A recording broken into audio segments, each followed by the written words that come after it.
¿Realmente tenés que tenerla muy larga para anunciar tu retiro de la práctica profesional del fútbol tras finalizar tu participación en una Copa del Mundo? Pero por diferentes variables conocimos a varios jugadores de diversas calidades y trayectorias que tuvieron su last dance en medio de un mundial. Así que sentate y prendete un pucho que acá, a pedido de nadie, tenemos un top 25 de futbolistas que dijeron adiós en plena Copa Mundial de la FIFA. Eso sí, entre los mundiales de 1994 y de 2022, viejo. Los puestos del ranking van a ser en orden decreciente según lo que yo considero, desde la menor a la más traumática de todas. Comenzamos. Puesto número 25. Eterno suplente de la selección francesa y con una extensa carrera en la Ligue 1, el arquero prócer del Pro Evolution Soccer, Michael Landreau, estuvo llamado a ser el relevo de Fabien Barthez en la selección gala. La cagada es que el pelado hombre bala jamás se retiraba y era titular en las grandes citas. Encima, después surgió otro arquero medio pelo todavía más apático que él y que Barthez juntos, quien fue titular con el buzo de Francia durante lustros, Hugo Lloris. Así que Landreau se conformó con ser suplente en las Copas Confederaciones de 2001 y de 2003, en la Euro de 2004 y en el Mundial de Alemania 2006. En mayo de 2014, después que su equipo, el Bastia, lo haya despedido a todo culo, Didier Deschamps lo convocó al Mundial de Brasil para que, sentado en el banco de suplentes, Michael Landreau le diga adiós al fútbol,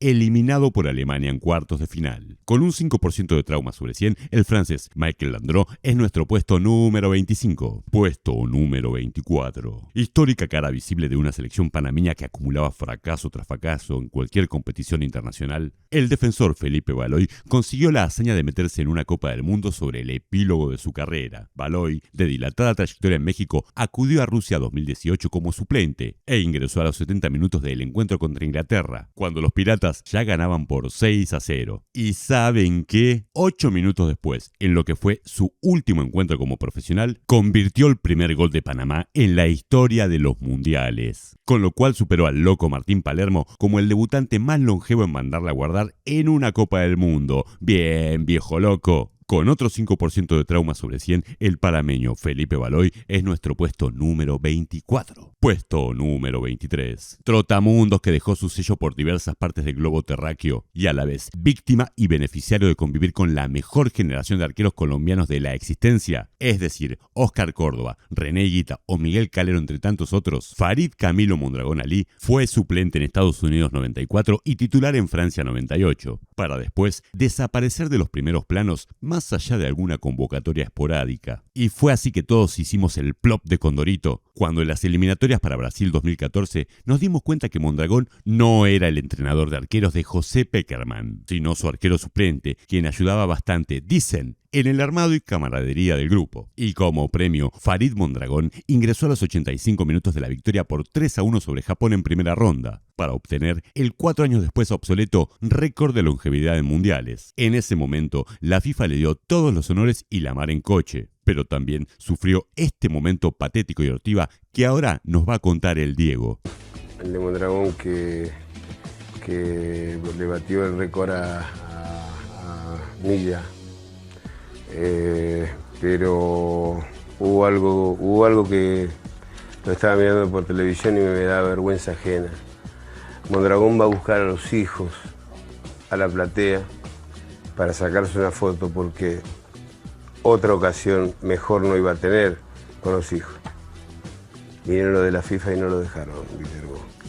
No dejaron que los hijos de Mondragón se sacaran la foto con el padre en la cancha.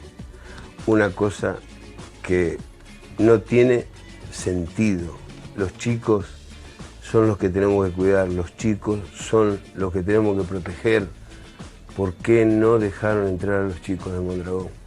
Una cosa de locos. Con ese mal trago sube a 10 el nivel de trauma sobre 100, así que el colombiano Farid Mondragón es nuestro puesto número 23. Puesto número 22, deidad histórica del fútbol mundial y probablemente el mejor jugador surgido de los países futboleros no tradicionales. El gran danés Michael Laudrup regaló arte en el Lazio y en la Juventus en los 80, y en el Barcelona y en el Real Madrid en los 90, para luego jugar su lujoso último año como profesional en el todavía poderoso Ajax de Morten Olsen. Con su selección brilló en En México 86 no ganó la Euro 92 porque no quería dejar sus vacaciones y la pechó en las eliminatorias para Estados Unidos 94. Así que en 1995 concurrió a la Copa Reifat para despedirse del equipo nacional. Pero tras pegarle tremendo baile a la Argentina de pasarela en la final, decidió alargar la cosa hasta Francia 98. Y ahí hizo magia en todos los encuentros. Le convirtió a los locales en primera ronda y fue definitivamente uno de los mejores en su partido de despedida. La derrota 3-2 contra Brasil por cuartos de final, donde dejó su marca en la historia de las fraternidades cuando, según dijeron ambos, le gritó a su hermano también crack Brian: fuerte y arriba, estúpido, en lo que fue el transitorio empate en 2. Y sí, viejo, esa es la forma única y verdadera de hablarle a un hermano: fuerte y arriba, estúpido. Porque esa Dinamarca estaba para más. Sube a 15 sobre 100 el nivel de trauma y con eso, el gran danés Michael Laudrup es nuestro puesto número 22. Puesto número 21. Histórico asesino serial del primer Manchester United de Alex Ferguson, donde es una institución y en donde se cansó de quedarse con rodillas ajenas. El defensor irlandés Kevin Moran fue héroe en Italia 90, donde su selección llegó a cuartos de final para caer contra el local, en gran parte gracias a su saga central, en la que raspaba él junto a otro prócer, Mick McCarthy. Kevin Moran siguió repartiendo patadas en Blackburn Rovers y estiró su carrera hasta el Mundial 94, ya que tenía la promesa de Jackie Charlton de jugar como titular y capitán. Sin embargo, el zaguero no vio acción durante toda la Copa del Mundo y desde el banco de suplentes cerró su carrera con una mezcla de bronca y frustración que tardó años en sacarse. La parte buena es que este carnicero tuvo redención al invertir todos los ahorros que consiguió rompiendo tibias y peronés para ponerle una clínica a su hermano Ray, una eminencia en operar y rehabilitar a deportistas de alto rendimiento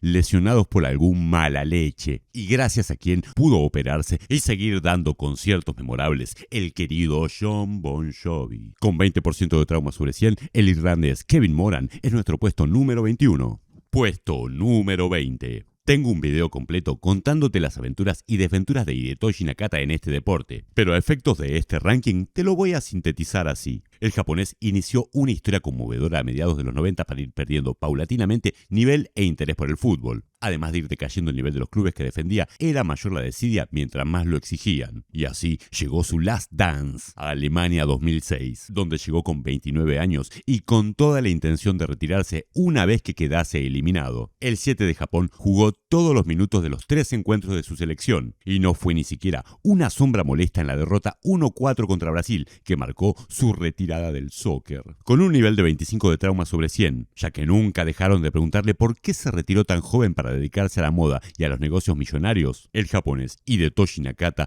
es nuestro puesto número 20. Puesto número 19. Con aspecto de ferretero amable o de servicial portero de edificio desde que tenía poco más de 25 años, el volante goleador George Bregui, más conocido como el Viejo, era uno de aquellos jugadores sindicalistas que pululaban en los 70s, en los 80s y en los 90s en todo el planeta y que lamentablemente hoy ya se extinguieron. Desde ese rol, el Viejo Bregui fue el que más luchó para que la selección suiza sea la prioridad deportiva nacional, para que se cree un centro de entrenamiento de primer nivel y para que se comience a nacionalizar foráneos. Si hoy los helvéticos son multiétnicos, en parte es gracias a las políticas encabezadas por Bregui. Y tanto esfuerzo tuvo premio. Sobre el final de su carrera consiguió la clasificación y acudió al Mundial 94, donde le convirtió un gol de tiro libre a Toni Meola en el debut. Fue figura en el equipo que destruyó a Rumania y con desagrado vio desde la cancha cómo sus compañeros se arrastraron en el campo ante Colombia y en el encuentro que los eliminó de la competición contra España por octavos de final. Es que más allá de los esfuerzos del Viejo, sus compañeros no soportaron más de un mes de concentración y ya estaban desesperados por irse del Mundial y por arrancar con sus vacaciones. Con un nivel de trauma de 30 sobre 100, el querido viejo suizo George Bregui es nuestro puesto número 19.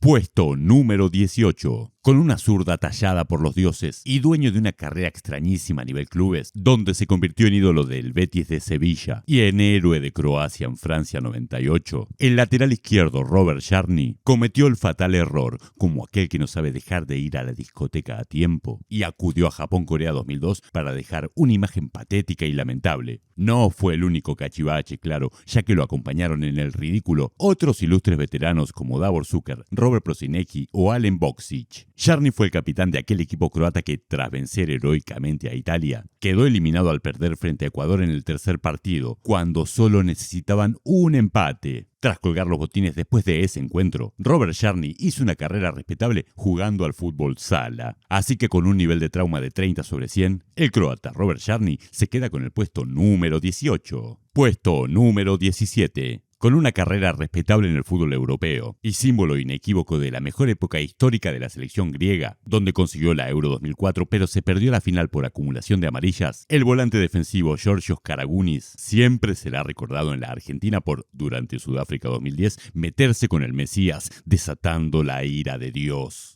A las posiciones de los... y acá viene, acá viene, ¿no? Vamos a escucharnos, vamos a callarnos la boca, no lo quiero perder, a ver.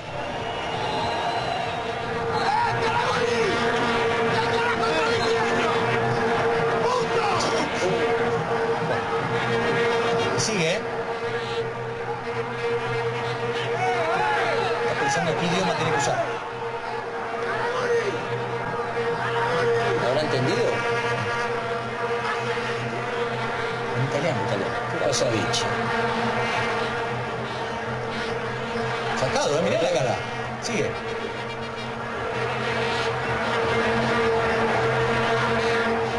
Ya se fue hasta el otro banco. Casi. Karagounis era un clásico cada 2 años. Además de la Euro 2004, jugó las ediciones de 2008 y de 2012, donde se convirtió en el jugador más amonestado de la historia de las Euros. Y además del Mundial 2010, acudió a Brasil 14, donde entró como relevo en los 2 primeros partidos y fue titular y capitán en los últimos 2. La victoria sobre el Pucho 2-1 sobre Costa de Marfil y la derrota por penales contra Costa Rica, tras lo cual se fue tan caliente del campo que anunció su retiro inexorable del fútbol. Decisión de la que, aunque tuvo ofertas, nunca se arrepintió. Así que con un nivel de trauma de 35 sobre 100, el temperamental griego Georgios Karagounis es nuestro puesto número 17. Puesto número 16. Es verdad, cuando llegó a Qatar 2022, Gareth Bale hacía rato que estaba en cualquiera. Pero bueno, el galés salió campeón de la MLS y se sumó a su selección para hacer turismo del bueno en Medio Oriente. En el Mundial 2022, Gareth Bale le convirtió un gol de penal a los Yankees en el primer encuentro, siendo el primer tanto de Gales en Copas del Mundo después de 54 años. Y luego se arrastró contra Irán y, en lo que fue su último partido, deambuló por la cancha solo en los primeros 45 minutos de la derrota frente a Inglaterra, para luego convertirse en una celebridad que se dedica solo y exclusivamente a vivir la buena vida. Porque lo jodieron durante, digamos, los últimos 8 años de su carrera, el nivel de trauma sigue en 35 sobre 100 y con eso el galés Gareth Bale se queda con este puesto número 16. Puesto número 15. Si no fuera porque existe Keylor Navas, Brian Ruiz sería el poseedor de la mejor carrera de un futbolista nacido en Costa Rica a la par de Paulo César Wanchope. El feo Ruiz fue el eje y el cerebro de aquella Costa Rica que sorprendió a todos en Brasil 2014 y a caballo de ese recuerdo tuvo su revancha en Rusia 2018, donde los ticos fueron barridos sin piedad.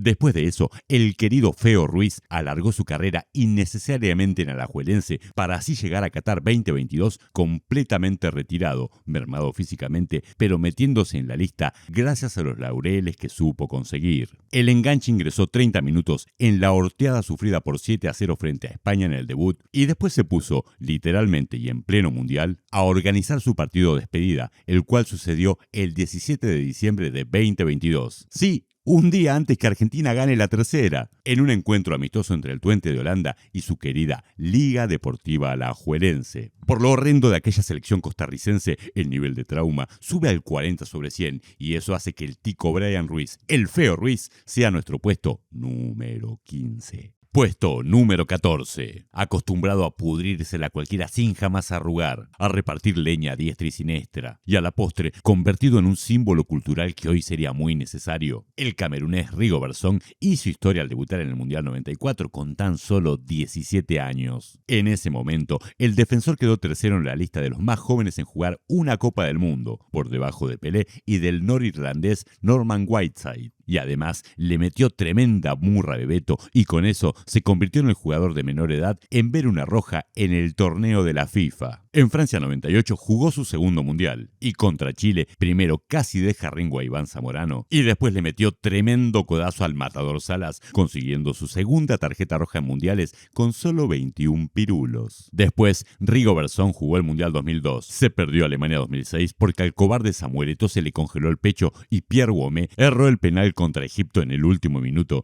con el cual Camerún quedó afuera en las eliminatorias y a nivel clubes, Rigobertson hizo una carrera medio pelo pero bien sangrienta. Y a pesar que fue el máximo responsable exclusivo del tanto más pelotudo convertido en una final continental, en la de 2008 que perdieron con ese gol ante Egipto, sus restos ilustres fueron a Sudáfrica 2010, donde solo jugó 17 minutos ante Holanda, suficientes para parecer un jubilado frente a Arjen Robben en la jugada que derivó en el gol de la victoria convertido por Klaus-Jan Huntelaar. Después se dedicó a la dirección técnica, siendo el entrenador de Camerún en Qatar 2022 y al igual que en su época de jugador, picándosela a todo el mundo, incluyendo al presidente de la Federación Camerunesa, el cobarde Samuel Eto'o, a quien casi agarra trompadas delante de todas las cámaras. Porque siempre vivió todo a 10.000, el nivel de trauma sube a 50 sobre 100 y eso hace que mi jugador africano favorito de todos los tiempos, Rigobertson, sea el puesto número 14. Puesto número 13. El 4 de julio de 1994, Estados Unidos salió a jugar los octavos de final de su mundial, nada más y nada menos que frente a la Brasil de Bebeto y Romario, partido del que todos recordamos el tremendo codazo de Leonardo que dejó say no more al uruguayo Tab Ramos. Lo que nadie recuerda es que aquella tarde también jugó otro uruguayo para los Yankees, Fernando Clavijo Cedrés, un veterano defensor de 38 años que saltó a la cancha para lo que sería su último encuentro profesional. Sobre el final del partido, con Brasil ganando 1-0, Fernando Clavijo le cometió una falta merecedora de tarjeta roja a Romario y así se acabó su carrera en el fútbol. Como un uruguayo de buena cepa, expulsado en su última intervención, En febrero de 2019, lamentablemente, el defensor se convirtió en angelito y los Clavijos se lo pusieron a su cajón, así que con un nivel de trauma de 55 sobre 100, Fernando Clavijo es nuestro puesto número 13. ¿Estás cansado, viejo? Es el momento ideal para que te vayas a buscar otro pucho y para que te suscribas a este canal. Así lo hacemos enorme y hago mi last dance pero en el trabajo. Cópate, viejo. Soy el querido Ciriaco A. López. La A es de Alejandro y continuamos de esta manera.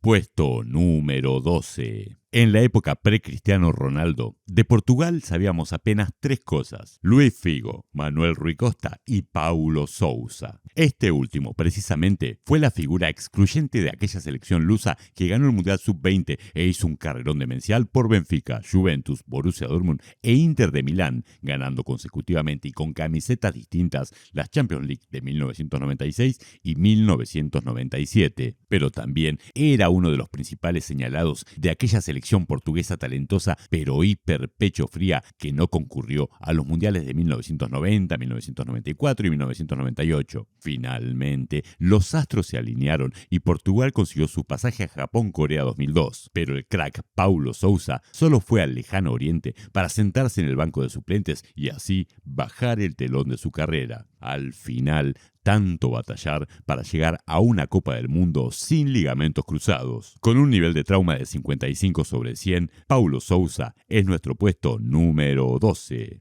Puesto número 11. Prócer histórico del fútbol mexicano y recordado en la Argentina por un paso bastante, frustrante por River Plate, Alberto García Aspe, el Beto, tenía el hándicap de ser el único jugador azteca en convertir en 2 mundiales consecutivos. Y en parte, gracias a eso, fue incluido en la lista de Japón-Corea 2002, a pesar que su carrera estaba prácticamente acabada. El Beto recién salió del banco de suplentes en el encuentro por octavos de final, cuando su selección cayó histórica y vergonzosamente frente a los Estados Unidos, y con esa mancha dolorosa se acabaron sus días como jugador profesional. En aquella selección mexicana que pudo ser la única en llegar a cuartos de final en este siglo y que sin embargo se comió un 2-0 que sigue retumbando hasta el día de hoy. Con un nivel de trauma de 60 sobre 100 por lo histórico de la derrota, el Beto Alberto García Aspe es el puesto número 11 de este ranking. Puesto número 10. Leyenda histórica de este deporte, el alemán Jürgen Klinsmann había conseguido casi todos los galardones que el fútbol puede brindar. Había ganado el Mundial 90 y se había coronado en la Euro 96, levantando la copa como capitán en Inglaterra y hasta saliendo en la foto con la vieja Isabel II. Pero a Francia 98, y cuando todos sabíamos que Alemania tenía que jugar con un solo delantero centro que se llamaba Oliver Bierhoff, el bueno de Jürgen concurrió básicamente por una pelea de egos con el otro prócer germano que marcó aquellas décadas, Lothar Matthaus. Aquella Alemania era un cabaret. Klinsmann había conseguido dejar a Lothar afuera de la Euro 96 y agarrar la cinta de capitán, pero para el Mundial 98, el entrenador Berti Vogts había decidido lo contrario. Viaja Lothar y Jürgen se queda en Berlín. Finalmente, y después de una tremenda camarilla que llegó a buen puerto por la diplomacia de Matthaus, Klinsmann mantuvo su lugar en el plantel, en el equipo y hasta la cinta de capitán. Y el rubio cumplió, convirtió 3 goles y así llegaron hasta cuartos de final, donde sorpresivamente fueron sorteados sin vaselina 3-0 por Croacia, acabando automáticamente con la carrera en selecciones de Lothar y con la carrera en general de Klinsmann, quien después de eso se fue a vivir a los Estados Unidos para darse la gran vida. Porque hasta llegó a reunirse con el canciller alemán en medio de los quilombos. Para que todo terminase así, el nivel de trauma sube a un 65 sobre 100 y con eso Jürgen Klinsmann es nuestro puesto número 10. Puesto número 9. Veterano de 1000 batallas, el holandés Giovanni van Bronckhorst concurrió a Sudáfrica 2010 cuando todos pensábamos que estaba retirado o muerto, pero en realidad daba sus últimos pasos por el Feyenoord. Sorpresivamente o no, Giovanni hizo un gran mundial. Fue el capitán de los tulipanes, le convirtió un golazo demencial a Uruguay en semifinales y jugó todos los minutos de su selección en el mundial. Eso claro, hasta la final, cuando lo sacaron después del primer suplementario para que entre un tal Edson Brafield, nombre que yo no recordaba para nada. ¿Y qué pasó? Por el lugar donde brillaba la ausencia de Giovanni van Bronckhorst, apareció Andrés Iniesta para definir un partido y un mundial que estaba condenado a irse a los penales. Porque era una final, estuvieron cerca de ganarla y los holandeses se pegaron un tiro en el pie. El nivel de trauma sube a 70 sobre 100 y de esa manera Giovanni van Bronckhorst es nuestro puesto número 9. Puesto número 8. Fija en la selección nigeriana durante lustros, el defensor central Joseph Shobo concurrió a Brasil 2014 para cerrar una carrera más que aceptable en el nivel medio europeo. Por su experiencia y personalidad, el zaguero fue titular y capitán de aquel combinado africano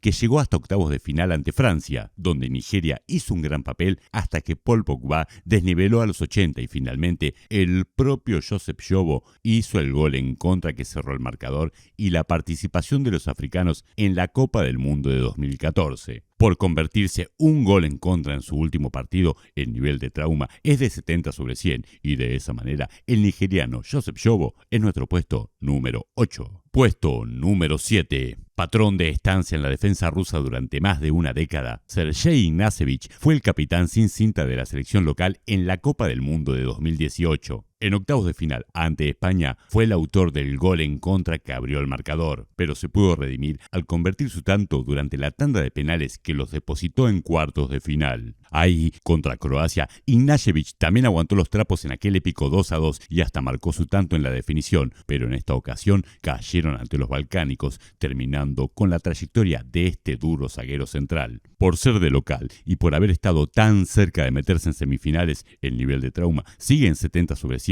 y así Sergei Ignashevich es nuestro puesto número 7. Sus récords y sus estadísticas. El Rafa acudió a su quinto mundial, Rusia 2018, con un nivel disminuido para sus estándares, tanto en el Atlas como en la propia selección mexicana. Encima, por esa época, estaba siendo investigado por el Departamento de Tesoro de los Estados Unidos por presuntos vínculos con el narcotráfico, por lo que los sponsors no dejaban que el defensor use la ropa de entrenamiento con sus marcas o con sus logos y pedían su exclusión definitiva de la lista mundialista. En la tierra de Putin, el Rafa ingresó algunos minutos frente a Alemania y contra Corea, para finalmente jugar como titular el primer tiempo del encuentro por octavos de final frente a Brasil, y ya con la derrota consumada, dejar definitivamente de estirar su gran carrera como jugador. Por lo negativamente mediático del asunto, el nivel de trauma se eleva al 75 sobre 100, y así el Rafa Márquez obtiene nuestro puesto número 6. Puesto número 5.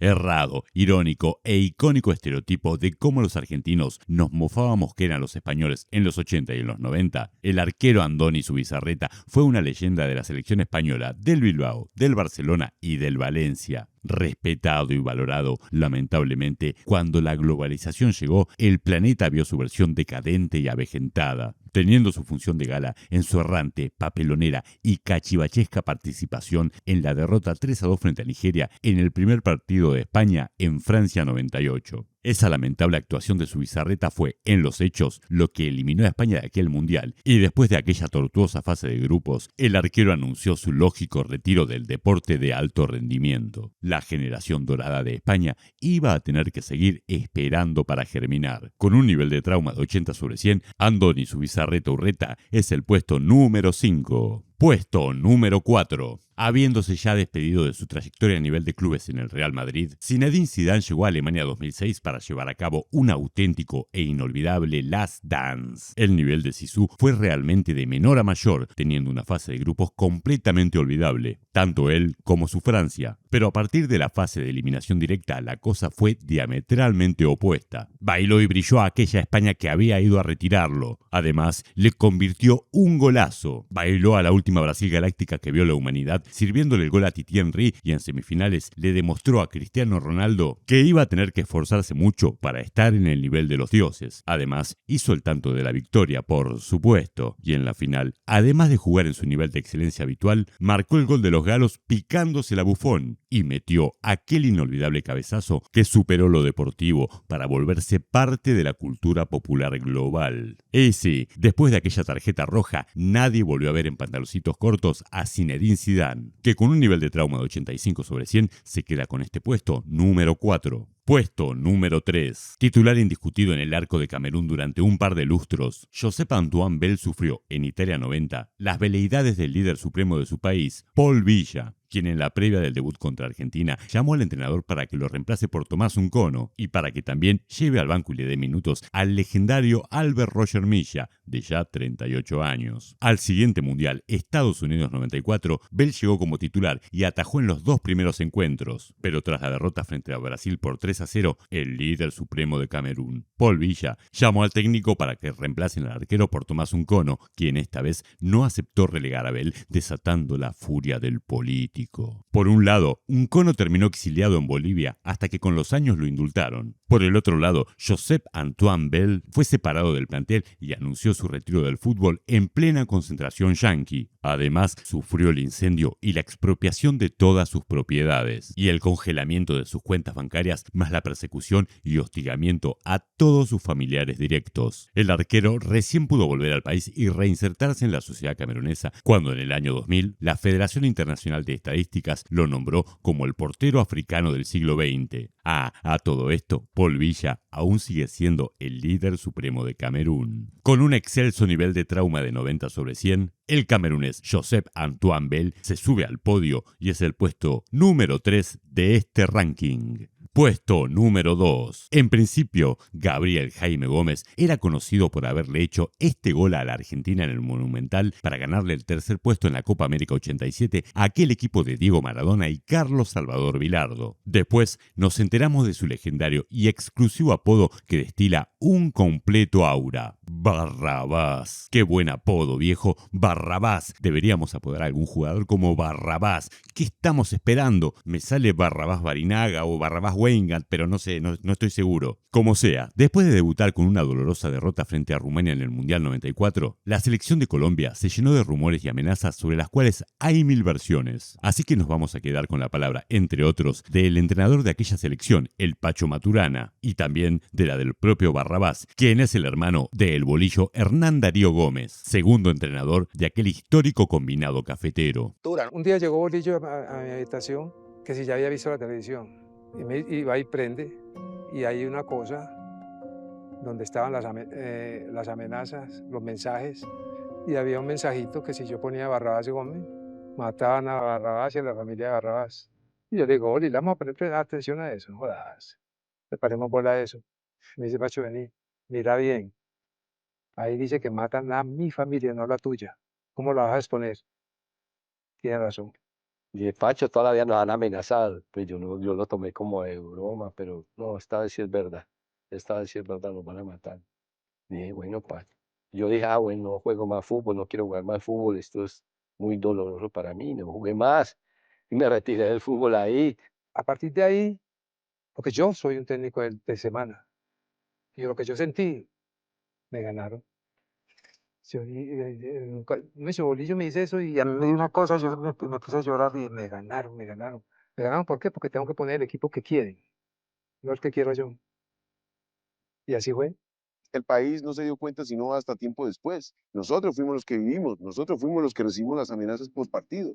El tener que estar con una escolta durante 1 mes y medio porque eras el siguiente en la lista para darse de baja. Entonces uno sabe la responsabilidad que tiene y aquellos que tienen la irresponsabilidad de decir que nosotros no estamos a la altura de la responsabilidad de competir en una Copa del Mundo, que vengan y me demuestren lo que están diciendo. Con un nivel de trauma de 95 sobre 100, Gabriel Jaime Gómez, Barrabás, es nuestro puesto número 2. Puesto número 1.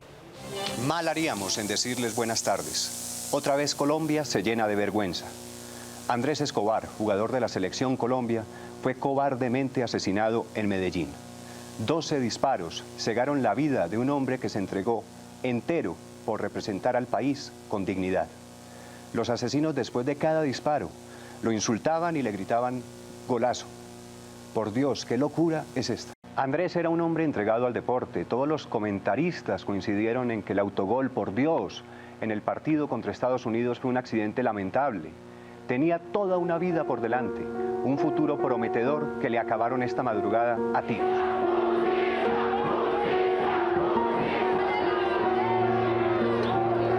Este fue el puesto número 1. Te quedó un mal sabor de boca y bueno, hermano, así es la vida. Desde Mar del Plata, mejor ciudad de la existencia, te saluda Siriaco Alejandro López, sí, el papá de Diego Armando, que ya arrancó a comer sólidos y necesita que te suscribas. Así le compro comidita y yo en mi caso particular, una tremenda Gibson Les Paul y me doy la gran vida. Besos para todos, viejo. El futbolista sudafricano Jayden Adams fue hallado muerto el sábado a los 25 años. El mediocampista acababa de disputar con su selección el Mundial 2026, donde los Bafana Bafana llegaron a los 16avos de final. Adams jugó los 3 partidos de la fase de grupos ante México, Chequia y Corea del Sur, aunque no tuvo minutos en el duelo final ante Canadá. El ministro de Deportes de Sudáfrica lamentó el fallecimiento, cuyas causas aún no fueron confirmadas, y dijo que el fútbol sudafricano perdió a uno de sus más brillantes jóvenes talentos. El presidente de la FIFA, Gianni Infantino, dijo estar inmensamente triste por la noticia y trasladó el pésame en nombre de la comunidad del fútbol mundial. Profesional desde 2020, este jugador nacido en Ciudad del Cabo militaba en el club Mamelodi Sundowns desde el año pasado. Ya había formado parte de la selección sudafricana, que fue tercera en la Copa de África de Naciones en 2024.